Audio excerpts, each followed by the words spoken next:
Alright, so welcome back. Hopefully all of you guys are having a fabulous day here today. Hopefully everybody's enjoying and partying. Pretty big topic per se in the second half of the video here. First, we're going to do the gift code as always. Make sure you guys walk away with some gems here today. But with the second part of the video, there might be a spoiler in it of a crew that is getting an upgrade or that got an upgrade. What I will make clear is, it is a spoiler, yes. But I think that you will still want to hear this because this is probably a big update for regarding like what they're planning in the future and the fate of overspec and onwards. So I would highly recommend you listen to it, even if it's partially a spoiler. For you guys, especially those that want to know, like, hey, what are they doing with these groups, and what are they doing with these unit releases, and what is this new rarity or typing they're working on? You should hear that because it could again be very big for the game and be very important again for you guys. So just make that clear. If it is that it's like, oh, this crew getting an upgrade is such a spoiler to me that I can't watch this, then it's fine. You're more than welcome to ignore the spoiler. But again, you're gonna find out about it relatively soon because they want to release the units for it relatively soon. So in a month now, you'll get it spoiled maybe. In 2 months now, you'll get it spoiled maybe. So plan accordingly. That's the gift code over there. It is 114Z. 1L8VW, and this gift code gives you 100 gems. So go get it claimed. 100 free gems over here. CDQ Redemption Portal. Go there, claim it, and again, you're just ready to go. That's it. Very simple, very good. Enjoy the gift code. Please, just if it works, just say, hey, it's working. Go. As of this time, it helps me out a ton. So if you can try to do that, it helps out. So with that being said, let's hop into topic number 2. What I'll do real quick is I always want to do this, but here's my quick little daily summons here if you care. But yes, again, this interview is pretty big. It's from obviously, these are always factual. We've read how many interviews on the channel and how many of them came true. Other than, oh no, that came true too. We just didn't like the answer. Liberation is dead, right? Still waiting on the update of that one. All right, let's get into it. Here we go. So over here is the entire Nikke interview. A lot has gone on in this one, dude. It is a very long interview. I read as much as I could. It's gonna be like, when translated, it's in like horrific English because of how it was. I guess just this site always has that. So the English, the translation is not good at all. So I'm gonna just take bits and pieces out of this thing. I know that you don't want any of the fluff. Like, they talked for a while, bro. There's this entire introduction segment, which is basically just TLDR. We worked hard on this anniversary. We hope you enjoy it. Over here, like, pretty much this entire point is, hey guys, we worked on this game for 2.5 years. Originally at launch, we already had 2 years design, and like since that point, we've been working like just constantly trying to like be ahead while also keeping in mind the surface and everything that they have to take care of constantly when it comes to updating the game, when it comes to bug fixing and patching and everything. They had to maintain a future content pipeline while also maintaining the longevity of the game by increasing and responding to day one issues and such. So bit of a simple talk over there. Basically over here, they watch a lot of Korean dramas and such, and because of that Korean mentality and Korean shows and everything, that's like that what translates into their writing and such. And if you watch Korean dramas, you might see similar aspects of Nikke's story in those Korean dramas and such, or vice versa. So that was like what they talked about over here. But yeah, over here, I wonder what that 2.5 anniversary Unbreakable Sphere event captured the key. I think that there was a part of each of this. They talk about music a lot over here, right? Musical composition. If you care for this again segment, if you care for music, you're more than welcome to pause it. But there's again nothing of value, right? Like per se over here, it's just like, hey, this is the music. Hey, this is this. They talk about some design aspects, design of Mori, Mahara skin, and overspec versions. Again, if you want to read this, you're more than welcome to. They just talked about again how they worked on the designs and such, and kind of how they went with things in a broader aspect. Over here again, we went and just talked about designs, anniversary designs, post Tagged with Gluttony. Pretty simple.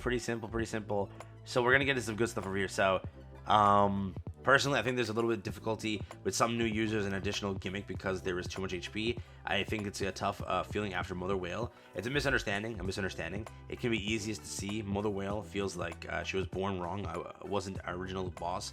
Nikke has a concept of characters, and just like that, they're planning skills that fit the concept, as well as Raptors in particular. The posters with narratives are doing the same for Behemoth, but they are also trying to do so mething to the do something. I look mething. Oh my god, do something to keep the concept alive. Behemoths are either hit by the screen or swayed heavily, or as if they're visualizing the concept of picking up and swallowing. I would like to explain that Gluttony felt that we had a lot of physical strength in the visuals. There are parts of the characteristics that are reflected. I think that is a matter of thinking about how to fill the gap between the commanders who enjoy Nikke for a long time and the commanders who have been in contact with Nikke. I'm not sure what the difficulty is in designing, because I've been thinking about about that again in that regard this time. If you find it difficult, it will be a task that needs to be fixed once again. Over here, general raptures are called attribute shields. They can be detected by autos, so they have to find and aim directly. Or is it difficult to target something because it moves very quickly, or they appear at the beginning in silence, etc. As the stage is constantly updated, I wonder if they're placing the raptors on stages. And of course, it's about creating a lot of characters. If you don't have characters to break through the gimmicks, or if you don't want to do it easily, it's not a hit. You're going to feel like a hurdle. It's the same thing that is over there. It's less annoying. But I think it's important to make variety of uses. Again, a lot of this, you're trying to read it. What the fudge are they saying, bro? The translation is horrific. The beginning of the gimmick Rapture that's been actually made was Cocoa Ball, not Rapture, right? In the case of Cocoa Ball, it was a gimmick that came out at the time of the update with Modernia. But even when it wasn't Modernia, it could have been solved with a Nikke or MG user. I don't think it's a sharp gimmick. I think that you can upgrade those parts in the Raptors of the gimmicks. And we're the ones who can move in battle, right? I had a desire to show a variety of battles so that the Raptors are a little bit unusually moving. You can see the movement in the volleyball is typical. There's a lot of things that go fast or weird, or something that catches your eye from where, as you said, you have something new, but you have to be careful not to turn people around too much. The stage where the silent Raptor appears as soon as it starts feels like it's a miss in the design. After updating and seeing the reaction of users, I think it seems that we're working differently than intended. I'll adjust that in the future as well. So, yeah, this is just about how Raptors appear on the stage, basically, and how their design process went in that, and how gimmicky some of them are designed to be in the case of releasing Nikkes to gimmick them out. I guess, is that what they went for? Next up over here, we have this, which is again a fun one. New Nikkes have been added a lot. There are a lot of regular pickups, but what happened about silver tickets? They have a limited field to them. Can you fix the silver ticket? I wonder why there is no Alice and why there is a Noah. So pretty much they say this. It's been over 2.5 years now, so I can finally start. Alice is not on the silver ticket list, and Noah is in it. That's why, because Alice is a pilgrim. There was such an assumption. It feels like it's intentionally taken out. Over here we have the answer, right? In fact, Noah was there by mistake. Originally, no one had to enter the pilgrims, and no one else had to enter the pilgrims. So pretty much the point of this over here is, so probably on the list, we got it wrong. So anyways, the pilgrims, they didn't intend to put the pilgrims in the silver ticket, correct? So I decided, let's not get this out of here, just keep it there. I don't know what to think, but I have to admit that if you already made a mistake using it in game, it's part of the service. The commanders decided that it would be right to have a configuration to take Nikke with a silver ticket. So, or take Noah with a silver ticket. But pretty much TLDR, they accidentally listed Noah as a non-pilgrim, put her in there, and they just kept Alice off of it because Alice is Alice, I guess, right? They didn't explain why Alice is there, or why Alice isn't there. But they just said that because Noah was there, so Alice wasn't there, I guess. Yeah. They accidentally put Noah as a non-pilgrim. They just kept it there because why not? When a story is a bit twisted, a little bit scary part, waiting for the silver tickets, how do you feel? How do you put your hands up and don't explain this? You say, how do I explain it? How do I do this? There are a lot of parts at the time of launch. Nikke had a lot of bugs, so it was difficult for me to say at this point. I think that I can tell you something about the episode, so I think that I can tell you this now. It feels a bit hollow anyway after the fact is known not only Korea but also globally. I think I can try to improve the silver ticket. So they say that they could, or they'll try to improve the silver ticket. But pretty much what this reads as is, hey, we had a lot of issues at the start, which took us a while to realize that silver ticket needs improvement. But now 2.5 years later, we can look into it. The silver ticket slowly gets its improvement through the core system. The favorite item system. But then too, it's like it takes every 6 months for a little bit of a buff. But curious in the future if this ever sees a new revamp and like allows old pilgrims to be bought. It's like they forget, like Shift Up is the CEO of putting a system out and just forgetting about it, or having an old launch system and not caring about it. That's Shift Up's mentality, and that's what we learned with the game as we progressed here. But over here they talk about this. The Road to Villain event, and that over here, do this periodically after this event. We talked about the developer notes and anniversary broadcast, but we are aware of the lack of goods. In order to take care, we will improve the existing content, run new events, and reflect on creating new content. We talked about this shortage of goods in 2 to 3 quarters. I think that Road to Villain is one of those things, even if it's not necessarily a Road to Villain method. The way that we supply goods is being thought about in different directions.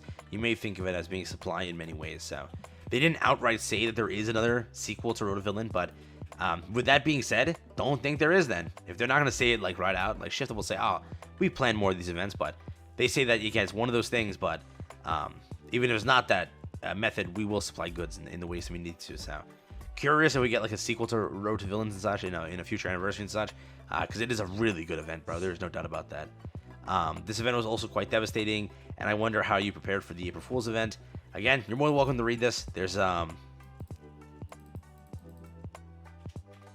not reading that out loud. What the hell? You're more than welcome to read it if you want to, but even in some events, D and K come out. Whoa. And I feel like it's kind of a portal, but it's fun. So in lack of development, runaway event, try whatever you want. They're talking about D and K. Oh my god, K is confirmed. Chat, holy. So over here, this segment over here I read, pretty much they're saying like, hey, when new players pick up an event, right, or pick up the game during an anniversary, you should be giving away like more characters or something for people to use to make their accounts better and to like kind of go through things. Pretty much their answer to that was, hey, we already did that per se. We've given those 2 events with previous to this with Privity and all those other things and those free characters, and now you have Drake with a free character, so you have your options. You also have the bonus recruitment, which also is like another bonus to keep new players playing. Instead of giving characters right out for like new players, what they're going to do research on instead is just the subject of rental Nikkes and make it where new accounts can rent more Nikkes or something like that, right? So sadly, like, hey, if you're looking for more free SSRs, they don't plan on implementing that with anniversaries and such. More so, they plan on making more of a rental system where new players can rent a character and then push through content versus flat out giving them the character so they can push the content. So this next segment over here is the important part that we're going to get to now, finally. This over here, Mattis is also did see a power-up, and the production and the design were well appreciated. I'm already thinking a lot about whether this 2 squads will be over-spec because the absolute squads have power-ups, but I am curious. I see the design and the Mattis squad went. Over here with the group leader, I thought it was important to inherit the old design, to take the characters, overspec Rapi. I didn't want to change the image too much before. I wanted to make sure it had strong feeling. This time Mattis squad has gone up as well, and I think that the image shown below, or by the Mattis squad, has continued to take it.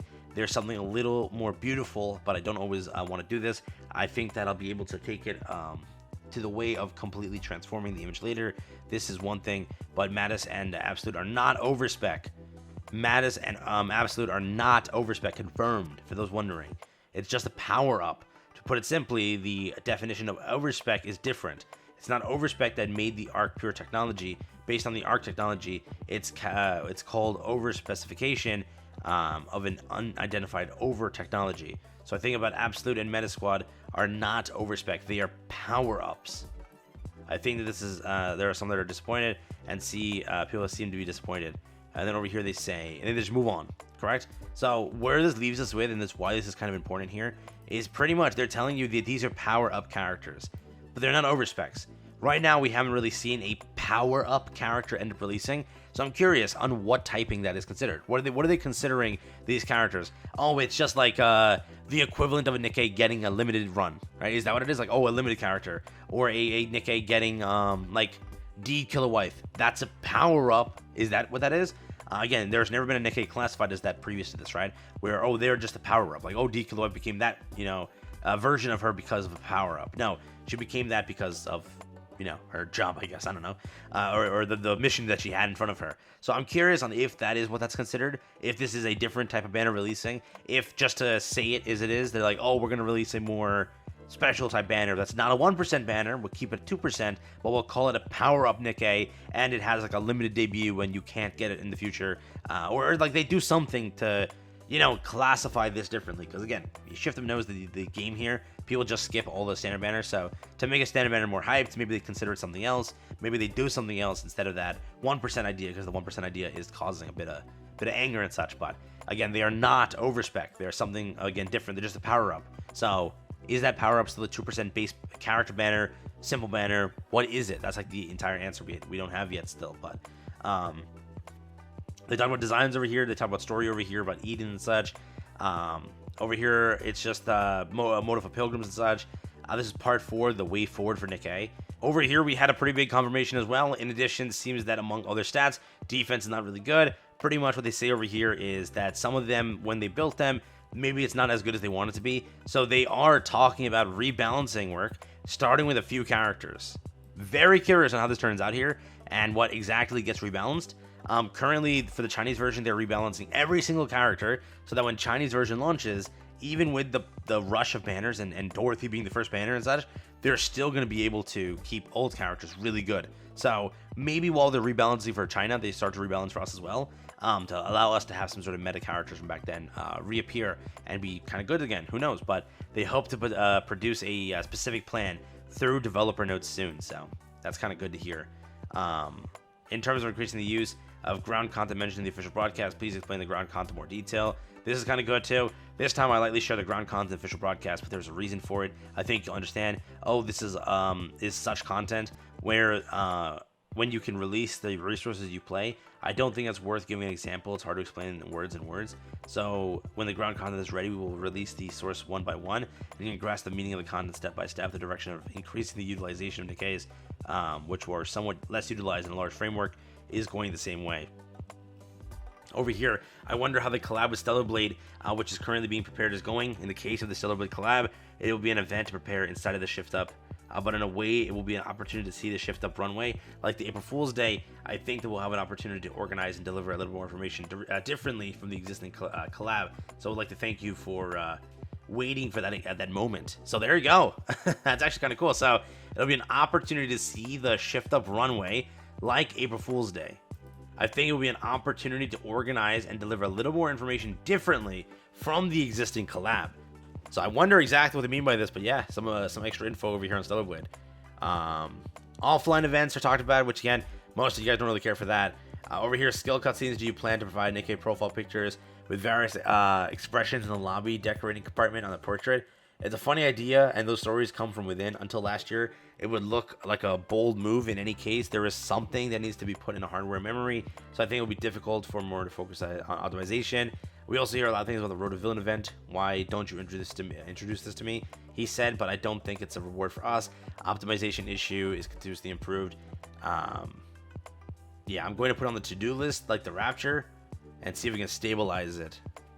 Yeah, so okay. Final segments of this article over here, they talked about pretty much how long do you plan on keeping about like the game and such. It's the same answer they gave us last time basically, but they talked about the entire game and everything. They have a pay to love aspect instead of pay to win. You pay to love the game versus you paying to win the game. It's just talking about like the scenarios, the NPCs, the characters and such. Nothing again too valuable here, but they say over here, final message to the commanders. Over here, the director says, when I talk about preparing content, I think there's still a lot in the development team wants to do, and there are things influenced by each other. So I wanted to show. So I think I can show you a lot of good stuff in the future. And then pretty much they just wrap it up saying, yeah, thank you for watching, and that's it, or thank you for reading, and pretty much peace out. But yeah, again, for the most part, a very, very, very long article, and most of it's just broken English and such. Very hard to kind of translate and get through, but we try our best here. Hopefully you enjoyed it. Hopefully you understood everything. It'll be a long video because there's so much in here, but I tried cutting it down as much as I could because there's so much of just like fluff, which is like the same dev talk we always get 10 times. But with that being said, I'll wrap it up there. Take care, have fun. Peace out. It's been it for me.